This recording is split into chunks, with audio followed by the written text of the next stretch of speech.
I'm going to be going over my Marvel Avengers Tower expansion today. The big changes I made here were I made it 8 studs deeper with an elevator going up and down to all the floors. I also made it slightly taller, added a lot more details to the inside, doubled the amount of floors, and made it so all the floors pull out like a dresser drawer. This front piece still pulls off like it was before. I just made it, as you can see, 8 studs wider with 2 extra windows. There's a total of 45 extra windows in this whole set right here.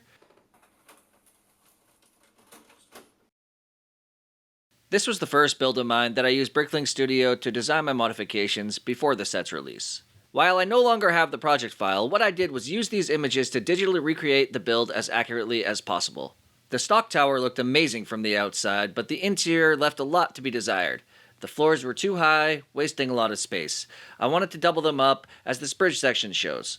The placement of some of the scenes also didn't match the movies, so I needed to change that too. Stark's lab, Loki's prison, all the floors really were too stripped down, and I wanted to add a lot of detail. The build was also very narrow, and I knew to add this detail, it needed to be a lot wider.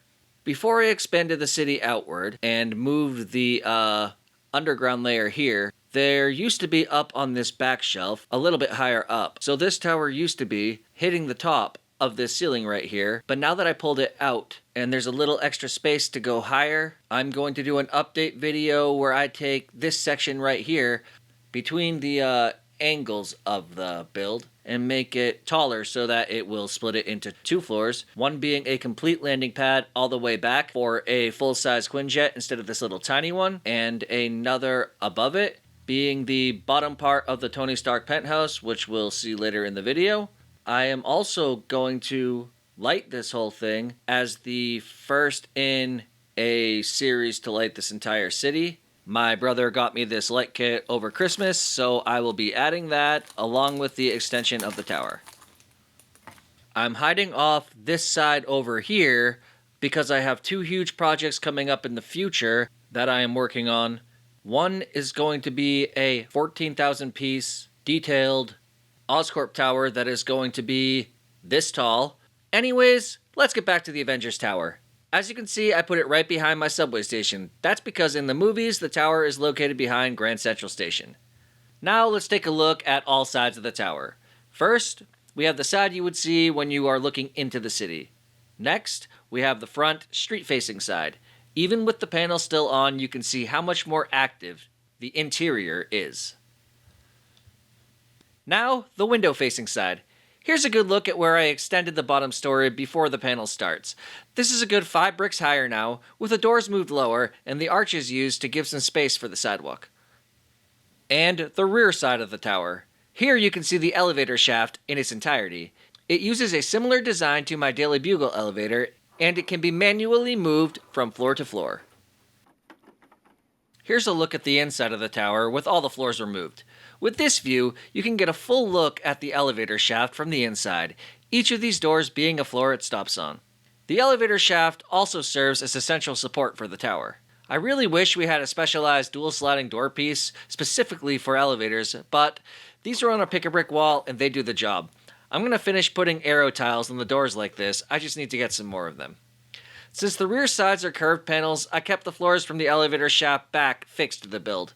It's in this space that I added things like bathrooms, which we'll get a closer look at in a few minutes. Moving through the main entrance to the tower, we get into the lobby. Here, I have the Alexander Pierce Tesseract scene from Endgame set up. I moved the America's Ass bridge fight down here, as this is still one of the tallest floors I have, and I had extra space to work with. It also makes more sense being in a common area like the lobby than inside of a laboratory. This is also a good view of the extra 8x6 wedge that I added for the wall panel. And here's some artwork that I added to decorate the lobby, and I'm going to add some more art to that spot above the elevator.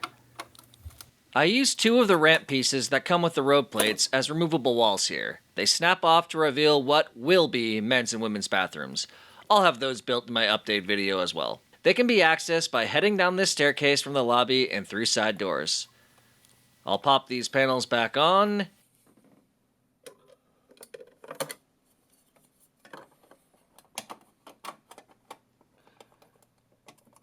And show you a wide photo from my phone camera of the entire lobby floor.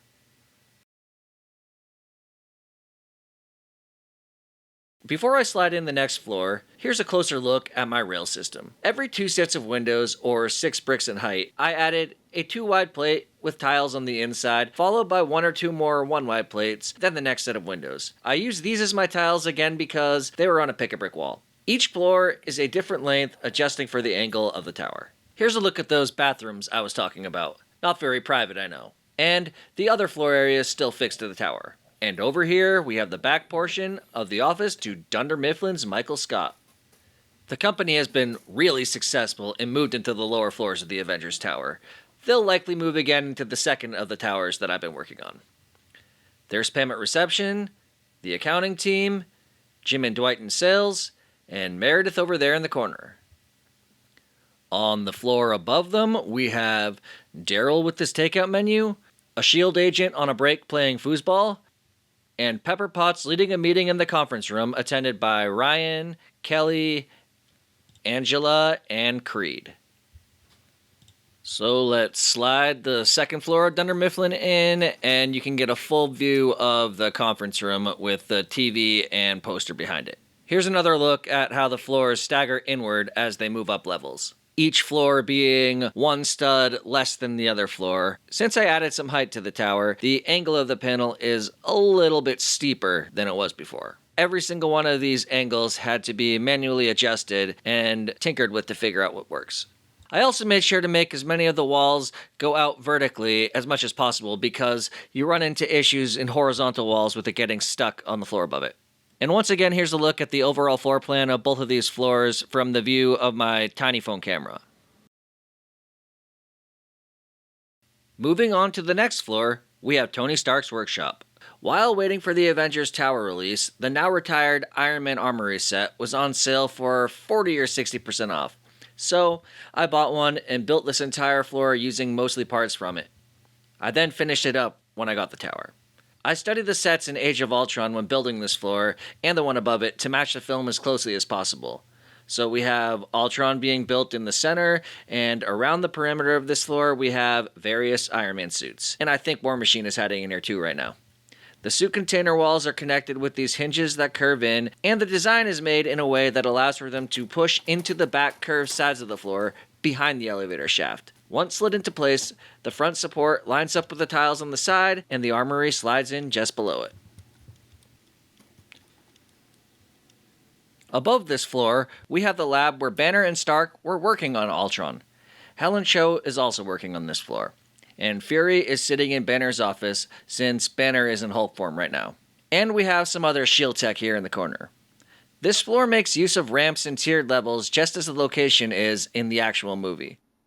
Also, just like in the movie, it contains this glass floor, so Stark and Banner can look down into Ultron being created below them. In order to create this glass floor, the level was built with full bricks on their side instead of with plates, snot pieces being used to allow for the office walls to be built. Because of this, there is a little gap between the top of the office and the rail system, allowing for it to easily slide in and out. The last floor of this lower level of the tower is the S.H.I.E.L.D. prison complex. This floor base is also built with sideways bricks, but then uses snot pieces and plates to convert it back to standard geometry. It's a bit tricky sliding it back in as the floor sinks a little below the rail system, lining it back up with the walls of the floor below it.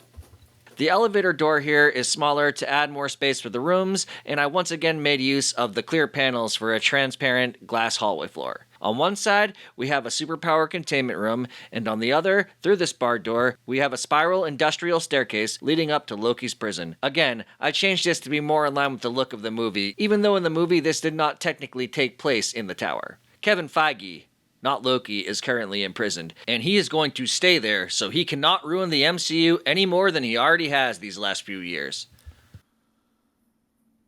Behind the Feige prison is another barred door. This one leads into a room for the S.H.I.E.L.D. guards. There isn't much here right now, just Captain Marvel and Black Widow wrapping presents or whatever is supposed to be happening with these mini builds from the Marvel Advent Calendar. I added a level of bricks on this floor because the circular prison needed some extra studs and height to attach.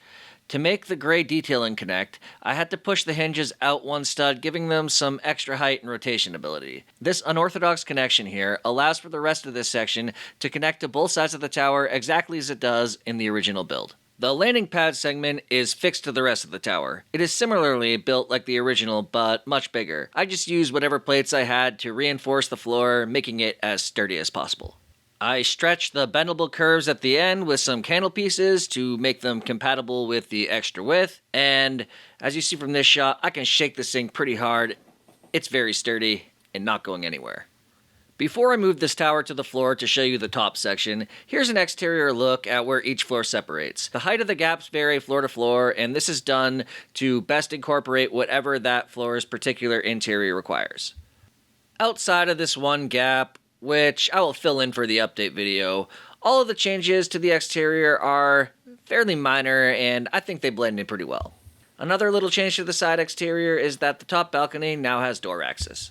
Blending in the top of the elevator with the detailing was one of the trickiest parts of this build. You can also see here that the elevator shaft is mostly made out of these gray 1x3s, another pick wall find, and these 2x5 panels. And above that, you can see into the second story of Tony's penthouse. Once again, those extra 8 studs allow for a much better use of this space. Looking at the tower from the top, I took the middle row of windows for this panel and moved them to the sides, adding 6 black windows that I already had lying around in the middle. Inside, behind the landing pad, I have a full kitchen and living room for Tony, using the majority of furniture that came with the Queer Eye set. For a set that I only bought because it was on heavy sale of an IP I know nothing about, that Queer Eye set sure has come in handy in many of my builds.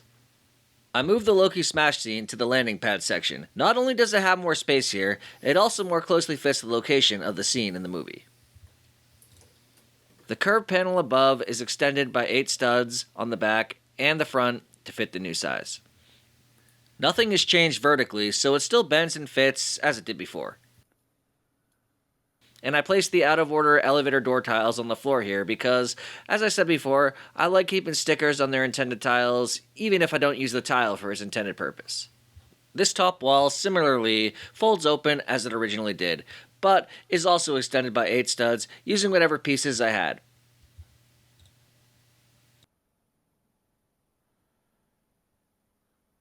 Here's a wide cell phone view of Tony's living room and kitchen. Up the ladder from the living room, we have a fold-out bed for any Avengers that need to crash for the night. Further down the hallway, we have a bathroom, another thing that I need to finish in the update, and Tony's room beyond that. Above the pull-out bedroom is a loft with a private research lab for Tony. This space is now logically accessible by a minifig, something I aim to do in all the spaces in all my builds. And again, door access for this small Iron Man landing area. This tower's pretty heavy. Time to put it back where it goes, add this guy back to the roof, and put the front panel back on.